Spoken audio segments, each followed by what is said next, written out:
Prenons la parole de Dieu. Deutéronome 30, verset 19. J'ai 15 minutes seulement ce matin.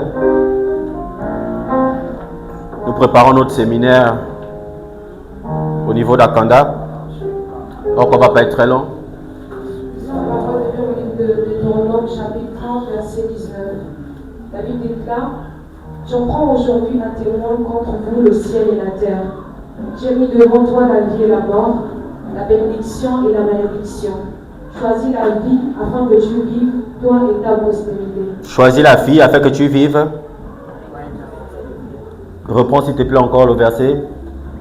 J'en prends aujourd'hui un témoin contre vous, le ciel et la terre.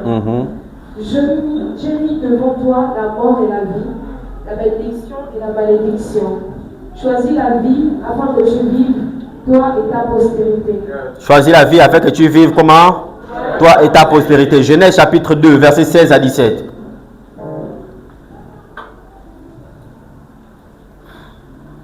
Lisons la parole de Dieu en livre de Genèse chapitre 2, versets 16 à 17. La Bible déclare: l'Éternel Dieu donna cet ordre à l'homme: tu pourras manger de tous les arbres du jardin, mais tu ne mangeras pas de l'arbre de la connaissance du bien et du mal, car le jour où tu en mangeras, tu mourras. Amen. Amen. Parole du Seigneur.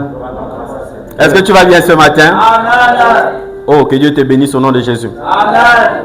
Ce matin, je ne viens pas enseigner. Ce matin, je ne viens pas prêcher, mais je viens exhorter. Amen. Comme je disais, nous avons un lourd programme encore qui nous attend cette semaine. Donc j'espère que le Saint-Esprit fera du bien ou bien donnera une parole à travers l'exhortation de ce matin. Amen. Servir, c'est quoi? Servir est un. Servir est un. Amen. On ne choisit pas de naître de nouveau, mais on choisit quand même de servir Dieu. Amen. La Bible dit que à tous ceux qui l'ont reçu, la parole leur a donné le pouvoir de devenir enfants de Dieu. La Bible dit que ceux qu'il a connus d'avance, il les a comment? Prédestinés. Ensuite prédestinés, il les a appelés. Appelés, il les a justifiés. Et après la justification, il les a glorifiés. Amen. Amen. Donc, dans le processus du salut, la Bible dit qu'il nous a conduits d'avance, avant la fondation du monde. Amen. Et ce ne sont pas nous. Ce n'est pas nous qui avons décidé d'aller vers lui, mais lui, il est venu vers nous. Il a quitté son ciel, il a quitté son trône, il est descendu, il a pris chair humaine, il a laissé sacrifier pour nous. Et il nous a encore donné l'évangile, il nous a donné sa vie. Amen. La Bible dit qu'il nous a connus et il nous a prédestinés. Ce n'est pas que nous on s'est prédestinés, mais c'est lui qui nous a prédestinés dans son amour. Amen. Ensuite, après nous avoir prédestinés, il nous a appelés dans sa maison. Amen. Donc, quand il t'a appelé dans sa maison, il t'a fait connaître l'évangile qu'on appelle aujourd'hui le fait d'être juste en Christ. Amen. Il nous a justifiés. Dis avec moi, je suis justifié. Amen. Tu es juste ce matin au nom de Jésus-Christ. Amen. Aucun enfant de Dieu n'est un pécheur. Amen. C'est comme si vous pouvez dire que l'enfant d'un être humain est un chien. Est-ce que vous comprenez? Pourquoi? Parce que la nature que nous avons reçue... Amen. Oh, il faut venir au séminaire vendredi. La nature que nous avons reçue est une nature supérieure. On l'appelle la justice de Dieu. On l'appelle la dimension de Dieu. On l'appelle le baromètre de Dieu. C'est ce baromètre avec lequel Dieu lui-même se juge étant Dieu. On l'appelle ça la justice de Dieu. La nature parfaite de la sainteté. La nature parfaite du ciel. Cette nature ne varie pas selon les temps, les circonstances et les saisons. Cette nature ne varie pas selon les moments et selon les actions. C'est une nature supérieure, la nature de Dieu, la justice de Dieu.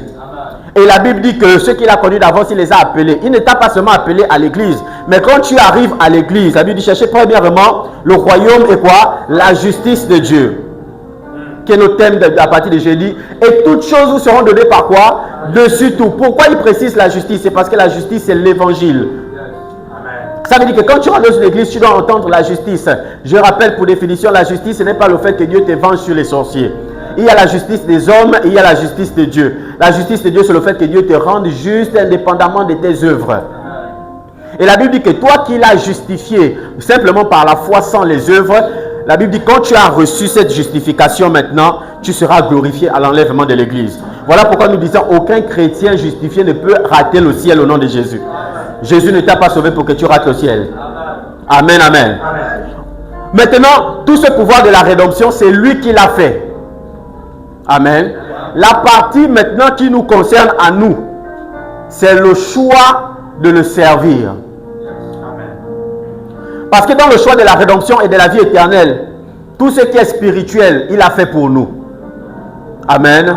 Il n'a pas attendu qu'on soit bon. Il n'a pas attendu qu'on arrête des mauvaises œuvres. Non, mais il a fait pour nous. La Bible dit qu'il est mort pour nous. Amen. Maintenant, nous, en retour, qu'est-ce que nous faisons? Nous décidons maintenant de le servir. La Bible dit que Saul de Tarse persécutait les chrétiens. Et lorsqu'il rencontre le Seigneur Jésus sur la route de Damas, Saul, Saul, Saul, pourquoi me persécutes-tu? Qui es-tu, Seigneur, que je persécute? La Bible dit que je suis qui? Je suis Jésus que tu persécutes. Saul ne persécutait pas Jésus, mais il persécutait l'Église. En d'autres termes, Jésus et l'Église sont un. Amen. Mais lorsque Saul de Tarse a rencontré Jésus, il a posé à Jésus la question, qu'est-ce qu'alors que je peux faire? Ça signifie que la nouvelle naissance et la justification te font faire quelque chose pour Dieu. Amen. C'est une reconnaissance éternelle que tu as à l'intérieur de toi qui te fait faire quelque chose pour Dieu. Bien aimé, on ne sert pas Dieu parce qu'on est béni. On ne sert pas Dieu parce que Dieu nous donne. On sert Dieu parce qu'il nous a sauvés. Quelqu'un comprend ce que je dis? On sert Dieu parce qu'il nous a sauvés. Il nous a donné ce qu'aucun homme ne peut nous donner. La bénédiction, la Bible dit que la bénédiction de l'Éternel enrichit et ne se fait suivre de quoi? D'aucun chagrin. Si on parle de la bénédiction de l'Éternel, ça veut dire que les hommes bénissent, oui ou non? Ça veut dire que le diable bénit, oui ou non? Amen. Ça signifie qu'on ne sert pas Dieu en fonction de comment on est béni dans l'assemblée. On ne sert pas Dieu en fonction de notre grandeur dans le monde. Parce que Dieu m'a élevé dans la société, je vais le servir. Ou bien je ne suis pas encore élevé. Il y a d'autres qui servent Dieu lorsque tout va mal. Et lorsque tout va bien, ils ne servent pas. Il y a d'autres que lorsque tout va mal, ils décident de ne pas servir. Et lorsque tout va bien, ils servent. Ton service ne doit pas être conditionné par ton environnement. Mais ton service est conditionné par ton état spirituel. De ce que Dieu a fait de toi. Comment Dieu t'a trouvé? Il t'a trouvé sale. Malgré ta saleté, il t'a quand même élevé. T'a fait asseoir à la table des grands. Il t'a dit, tu es mon fils, tu es ma fille, je t'ai sauvé pour l'éternité. Et tu ne peux plus rater le ciel au nom de Jésus. La Bible ne déclare-t-elle pas qu'il n'y a plus de condamnation pour ceux qui sont en Jésus-Christ? Ça signifie que toi, on ne peut plus te condamner. Bien aimé, tu dois arrêter. Je le dis ouvertement. Tu dois arrêter d'aller dans une église où on te dit que si tu pêches encore, tu vas aller en enfer. Parce que ce n'est pas biblique. Il n'y a aucun passage biblique qui le dit. Amen. Je répète, il n'y a aucun passage biblique qui dit qu'un chrétien qui tombe et que si la mort le prend, il va en enfer. Ça n'existe pas. Mais Jésus a dit qu'il vous soit fait alors selon votre foi. Ça veut dire que si vous croyez au mensonge d'un homme de Dieu, qu'il vous soit fait alors selon votre foi. Ça veut dire que les gens vont en enfer pas à cause des actions, mais à cause de ce qu'ils ont cru. Tu es juste au nom de Jésus. Amen. Tu es justifié au nom de Jésus. Amen. Beaucoup ont arrêté d'aller à l'église parce qu'ils se disent à cause de leurs mauvaises œuvres, Dieu les a rejetés. Dieu ne t'a jamais rejeté. Dieu ne t'a jamais abandonné. C'est la parole que tu as reçue qui a mis l'obstacle entre Dieu et toi. Dieu t'aime encore jusqu'aujourd'hui. La Bible ne dit pas que Dieu est amour. Si un homme, lorsque tu lui fais même des mauvaises choses, ne te rejette pas, te pardonne et te ramène à lui, pourquoi c'est Dieu qui va te rejeter pour l'enfer? Je te demande, mais pourquoi c'est Dieu qui va te rejeter pour l'enfer? Amen. Si ce que je dis semble bizarre, ça veut dire que tu n'avais jamais entendu l'évangile. L'évangile vient du mot grec sozo, soteria, qui est le nom de notre ministère, qui signifie trop beau à croire pour être vrai. Ça veut dire que lorsque tu entends l'évangile, ce n'est pas logique à tes oreilles. L'évangile ne doit pas être logique pour toi. Or, ce qui est logique dans ce monde, c'est si je fais le bien, je récolte le bien. Si je fais le mal, je récolte le mal. Même les séries télé. À la télé, on nous dit non, bien aimé, si tu fais le bien, tu vas aller au paradis. Si tu fais le mal, pourquoi? Parce que c'est logique pour les hommes. Ce qui est logique pour les hommes est fou aux yeux de Dieu. Ce qui est sage aux yeux de Dieu, c'est folie pour les hommes. Et la Bible déclare que Dieu a trouvé bon de sauver les gens par la folie de la prédication. Bien aimé, il n'a pas dit par la prédication. Il a dit par la folie de la prédication. Ça signifie en fait que lorsque tu écoutes la prédication de l'évangile, c'est une folie à tes oreilles. C'est trop beau à croire pour être vrai. Vous pensez que Jésus s'est trompé? Il dit allez par tout le monde, prêchez la bonne nouvelle à toute la création. Celui qui croira sera sauvé, celui qui ne croira pas sera condamné. Est-ce que Jésus s'est trompé dans le passage? Jésus dit prêcher quoi? La bonne nouvelle. Il n'a pas dit prêcher la mauvaise nouvelle. Il n'a pas dit allez-y dire aux chrétiens que celui qui pêche va aller en enfer. Il n'a pas dit dites aux chrétiens qui sont maudits. Dites aux chrétiens qui sont possédés. Dites aux chrétiens qui ont l'esprit de Mami Wata. Ça n'a pas été écrit. Il dit une bonne nouvelle. Celui qui croira sera sauvé, mais celui qui ne croit pas, il est déjà condamné. Ça signifie en fait que l'accès au ciel, c'est le fait de croire simplement quelque chose. Mais on nous a attribué l'accès au ciel comme le fait de croire, se sanctifier, se consacrer, les 7 étapes pour aller au ciel, les 7 étapes pour voir Dieu. Amen. Ce n'est pas biblique. La Bible dit ce n'est pas vous qui m'avez choisi, mais c'est moi qui vous ai choisi. Seigneur, lorsque je n'étais rien, toi tu m'as choisi. Maintenant que j'ai un peu abandonné, même si le peu que j'ai gardé là, pourquoi tu vas me rejeter? Amen. Pasteur Loïc, je crois que tu encourages les gens au péché. Oui, c'est ce que je suis en train de faire. C'est ce que je suis en train de faire. Que celui qui fume, fume davantage. Que celui qui boive, boive davantage. Que celui qui fornique, fornique davantage. Que celui qui fait l'adultère davantage. Que le menteur ment davantage. Mais ça ne changera rien à ta nature. Aïe. Amen. Oh là là. L'affaire du salut n'est pas une affaire des œuvres. Vous allez comprendre beaucoup de choses. Que l'Église, on nous a écartés, nous a mis à côté de beaucoup de choses.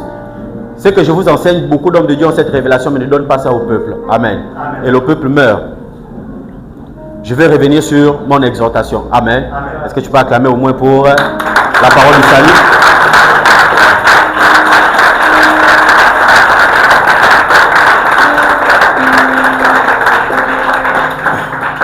Amen. Ce jeudi au niveau d'Akanda, nous allons toucher la parole du salut. 3 jours de séminaire sur le salut uniquement. On va montrer aux gens comment aller au ciel. On nous a posé la question, est-ce qu'on montre comment aller au ciel? Mais on montre comment aller au ciel. Est-ce qu'on t'a jamais montré comment avoir le bac? Amen. Oui. La Bible dit vos voix ne sont pas mais. Alors, ça veut dire qu'il y a une voie pour aller au ciel. Et ça, on montre ça aux gens. Est-ce que nous sommes encore ensemble? Amen. Vraiment, je t'exhorte à inviter quelqu'un au séminaire d'Akanda, ce sera grandiose. Je disais alors que servir, tout ça là, c'est Dieu qui l'a fait pour nous. C'est Jésus qui l'a fait pour nous. Maintenant, nous, notre rôle, c'est quoi dans le christianisme? Pourquoi tu es en Christ? Tu es déjà en Christ, je suis rassuré de ça. Amen. Si tu as cru à la parole de ce matin, la première parole, c'est que tu es déjà en Christ. Amen. Ton rôle, c'est quoi en tant que sauvé? Est-ce que tu es sauvé pour rester assis? Est-ce que tu es sauvé pour être debout? Est-ce que tu es sauvé pour les bénédictions ou tu es sauvé pour sauver? Amen. Amen. Nous sommes sauvés pour sauver. Je rappelle la mission de Soteria. C'est quoi? Gagner les âmes. Faire des disciples et régner dans la vie par Jésus-Christ. Notre mission, ce n'est même pas de chasser les démons. Est-ce que vous comprenez? La mission de Soteria, ce n'est pas de chasser les démons. Voilà pourquoi vous allez constater, peut-être ça fait un mois que tu es à l'église, je ne t'ai jamais imposé les mains. Ma mission, ce n'est pas chasser les démons. Moi, je n'impose pas les mains aux nouveaux venus n'importe comment. Amen. Quelqu'un qui est possédé, moi, je vais lui imposer les mains pour faire quoi? Amen. Vous avez déjà vu Jésus dans la Bible imposer les mains aux possédés? Alors, ben pourquoi on fait ça à l'église? C'est contraire. On n'impose pas les mains. Amen. La mission de Soteria, je répète, ce n'est pas de chasser les démons. C'est la parole qui chasse les démons quand on enseigne. La véritable délivrance, c'est la nouvelle naissance. Il y a beaucoup de personnes qui souffrent parce qu'ils ne sont pas nés de nouveau. Il y a des démons qui tourmentent des gens parce qu'ils ne sont pas nés de nouveau. Tu vis avec certaines situations. Tu fais encore des mauvais rêves. Après avoir prié pour toi dans une église, on ne fait que prier pour toi. Tu es versé l'huile d'onction, mais les mauvais rêves continuent. C'est parce qu'il n'y a pas de nouvelle naissance. Rentrer dans une église ne signifie pas naître de nouveau. Amen. Il faut naître de nouveau pour que les esprits qui t'en mettent bien de bien. Il y a des prières qu'on ne peut pas faire. Il y a des prières qu'on ne peut pas faire. Jésus a ressuscité Lazare, mais Lazare est quand même mort, oui ou non? La Bible dit que lorsque vous chassez un démon d'un corps, il va dans les lieux arides, ne trouvant pas de repos, il dit je m'en vais dans mon ancienne maison. Et revenant, il trouve la maison ornée et balayée. Ça veut dire que la maison est vide. Il dit je ne rentre pas seul. Ça signifie que quelqu'un qui délivre des démons peut être possédé des démons à nouveau. Mais quelqu'un qui est né de nouveau, quand le démon est sorti, quand les démons reviennent, la maison est remplie du Saint-Esprit. La maison est enivrée du Saint-Esprit. Tu es la plénitude du Saint-Esprit. Et les démons ne peuvent plus rentrer en toi. Voilà pourquoi l'évangile, Christ, la justice, nous dit qu'un chrétien ne peut être possédé des démons. Tu ne peux pas être en Christ et être possédé, c'est impossible. Un chrétien n'est pas possédé des démons. Un chrétien peut être influencé de l'extérieur. Un chrétien peut écouter des voix de l'extérieur qui l'influencent, mais aucun démon ne peut prendre possession en toi quand le Saint-Esprit est en toi. Le Saint-Esprit ne peut pas partager sa chambre à coucher avec l'esprit de Mami Wata.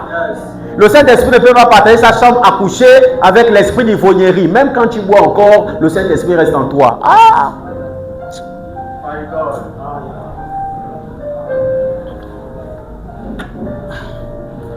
Il est un père responsable. Lorsque votre enfant apprend à marcher, il s'élève, il tombe. Vous ne le criez pas dessus, mais vous l'acclamez. En tant que père et mère responsable, vous êtes fiers que l'enfant a pu se lever et tomber quand même. Demain, il se relèvera. Mais si vous, méchants comme vous êtes, mauvais comme vous êtes, vous le faites à votre enfant que vous avez mis au monde, à plus forte raison Dieu, lorsque vous tombez dans le péché, Dieu vous acclame. Amen. C'est trop lourd. Amen.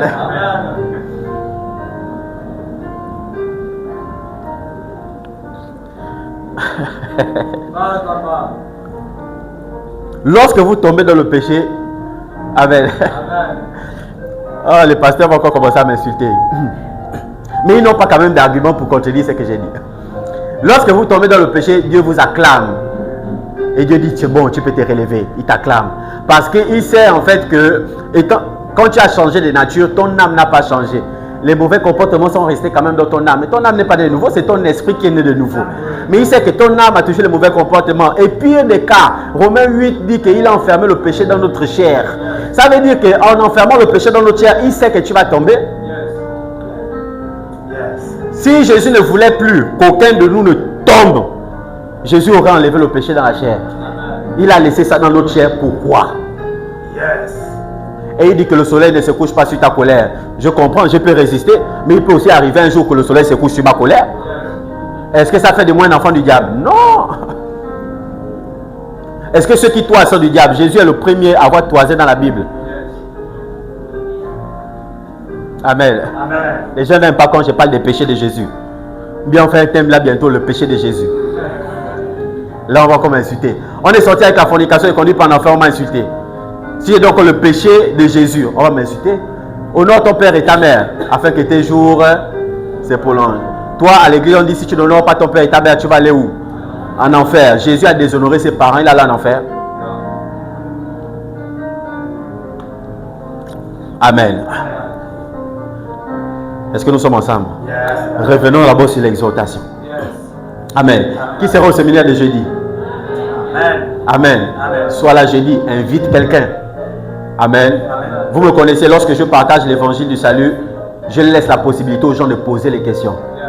Ça veut dire qu'il y aura une question, tu peux me prendre un verset qui semble contredire ce que j'ai dit. Amen. Et nous allons voir ce verset par la lumière des Écritures. Parce que Dieu ne se contredit pas. L'évangile est limpide. Amen. Tu es sauvé, éternellement sauvé. Tu ne rateras pas le ciel au nom de Jésus. Amen. Amen. Quel est cet employé qui va au travail tout le mois et ne s'attend pas à recevoir un salaire? Tu viens à l'église tous les jours. Ton frère reste à la maison. Moi, on te dit, toi, tu vas aller en enfer. Comment ça? Dans tous les sacrifices que moi, je fais pour venir à l'église, je vais aller en enfer. Est-ce qu'on ne réfléchit pas un peu? Nos frères nous insultent. Ils sont dans les bars, ils sont partout, dans les boîtes de nuit, dans les bandits. Ils nous insultent. Parce que nous sommes chrétiens. Ils nous insultent. Mais nous qui sommes en Christ, on va encore aller en enfer dans le même endroit que ceux qui nous insultent. Et vous dites que Jésus a fait quoi? Jésus donc n'a rien fait. Est-ce que vous comprenez un peu? Moi, je tombe. Celui qui est dans le monde, il tombe. La seule différence entre lui et moi, c'est que moi j'ai Jésus, il n'a pas. Amen. Donc, bien aimé, si ça te plaît de tomber, tombe. Amen. Si ça te plaît de tomber, tombe. Amen. Et lorsque tu vas venir me voir, papa, je n'arrive pas encore à arrêter cette chose, moi je vais t'acclamer au bureau. Amen. Je vais t'acclamer, après je vais te dire, le Saint-Esprit va te relever. Ça va aller. C'est normal. Tu sais, une preuve de nouvelle naissance. C'est normal que tu aies des remords parce que l'Esprit qui est venu habiter en toi, qui te dit maintenant que c'est mauvais. Avant, tu n'avais pas le Saint-Esprit. Tu faisais comme tu voulais, tu n'avais pas de remords. Aujourd'hui, tu as des remords. Pourquoi? C'est à cause du Saint-Esprit qui est en toi. Amen. Et si le Saint-Esprit est en toi, qui suis-je moi pour te dire que tu vas rater le ciel? Le Saint-Esprit est la marque pour l'enlèvement de l'Église. On dit le Saint-Esprit ne peut pas prendre plaisir à habiter dans un corps souillé. Mais comment disons-nous qu'ils avons le Saint-Esprit et nous péchons? Ah. Ça signifie que quelqu'un qui a le Saint-Esprit ne pêche pas. Amen. Ok. Que Dieu te bénisse au nom de Jésus. Je crois quand même que cette parole était pour quelqu'un. C'est l'évangile, sotéria, qui signifie trop beau à croire. Quand tu écoutes ça, c'est une folie. Tu vas dire non, le pasteur est en train de dérailler. Non, c'est faux. Quoi? Donc, où je suis là, il dit que je suis sauvé. Quand tu te regardes, tu regardes ce que tu as fait hier. Quoi? Non, il est en train de blaguer. Est-ce qu'il sait même ce que je suis en train de faire même actuellement? Actuellement, là, je n'ai pas encore arrêté. Est-ce qu'il sait que je suis encore accro à ça? Il dit que je suis sauvé. Bien aimé, tu es sauvé. C'est trop beau à croire pour être. Jésus a dit, si tu crois seulement, tu as la vie éternelle. Amen. Laisse le Saint-Esprit te changer. Amen. Dans le lancement de notre deuxième étape de Soteria, nous avons tous besoin, moi en premier, de faire un choix. Amen. Maintenant, je vais dire ceci. Un enfant nous est né. Un fils nous est. La domination reposera sur quoi? Sur son épaule. Amen. Le choix, c'est pour les enfants. Quand tu es encore à l'étape de faire un choix pour Dieu, tu es un enfant de Dieu. Amen. Mais tu ne domines pas. Parce que ceux qui font des choix ne dominent pas. Amen. La Bible dit qu'un fils alors nous est donné. C'est la domination qui reposera sur le fils et non sur l'enfant. Or, le fils ne fait pas le choix. Le fils obéit. Le fils est obligé de faire. Le fils n'a pas de choix. Écoutez, remets la boîte de tournant à l'écran. C'est là mon exhortation. Je disais c'est une exhortation, c'est 15 minutes. Deutéronome 30, verset 19. Vous allez voir comment Dieu joue avec nous. Hein? Et si vous vous laissez rentrer dans le jeu là, vous allez penser bien servir Dieu alors que vous ne le servez pas bien. Il dit quoi? Je prends aujourd'hui à témoin quoi? Contre vous le ciel et la terre. J'ai mis devant toi la vie et la mort, la bénédiction et la...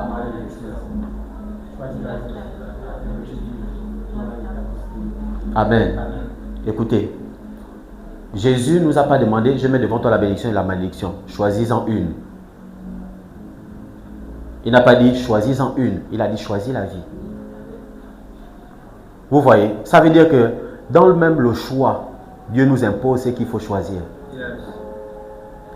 Ça signifie que quand on est enfant, on ne part pas à la dernière phrase choisis la vie afin que tu vives toi et ta postérité.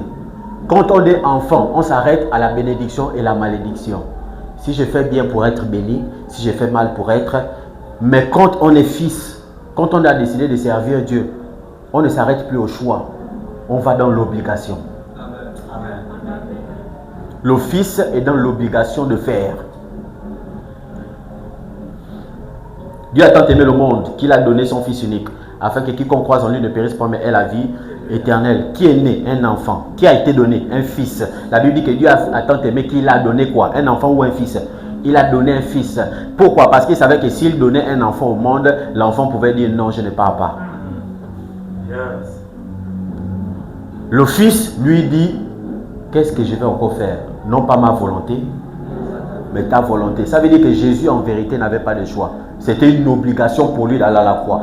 Dieu ne lui a pas demandé, est-ce que tu vas aller à la croix mourir? Il a dit, j'ai aimé le monde, je te donne. Qu'est-ce que lui, son rôle, c'est de faire? C'est d'agir sur ce que Dieu a dit. Un fils ne fait pas par choix, un fils fait par obligation.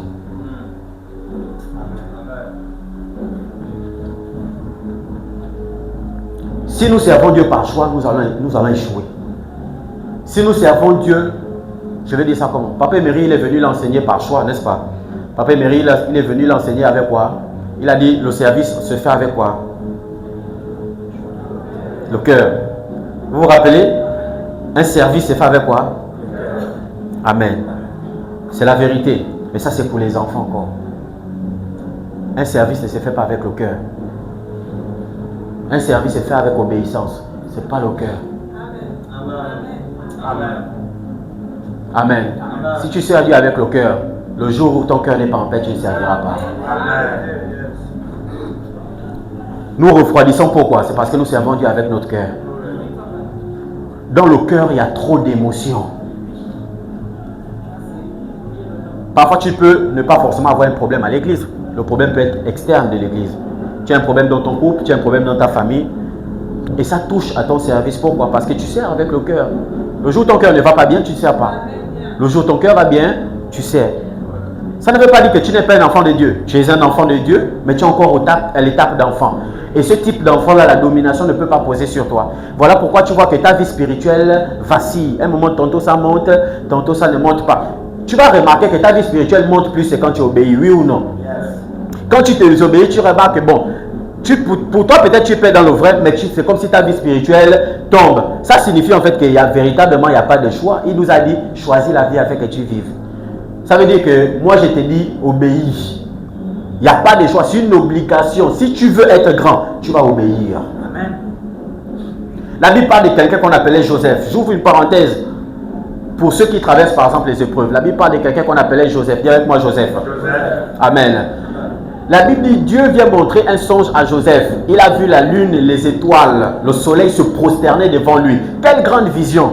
Et lorsqu'il est parti, il était fier de raconter cette vision. Qu'est-ce que Dieu t'a promis? Qu'est-ce que tu as vu en rêve? Tu as vu beaucoup de choses. Amen. Mais le problème, c'est que pour arriver à cette destination, amen, tu ne dois pas faire un choix. Tu dois obéir. Amen.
Chrétien que celui qui pêche va aller en enfer. Il n'a pas dit, dites aux chrétiens qui sont maudits, dites aux chrétiens qui sont possédés, dites aux chrétiens qui sont l'esprit de Mami Wata. Ça n'a pas été écrit. Il dit une bonne nouvelle. Celui qui croira sera sauvé, mais celui qui ne croit pas, il est déjà condamné. Ça signifie en fait que l'accès au ciel, c'est le fait de croire simplement.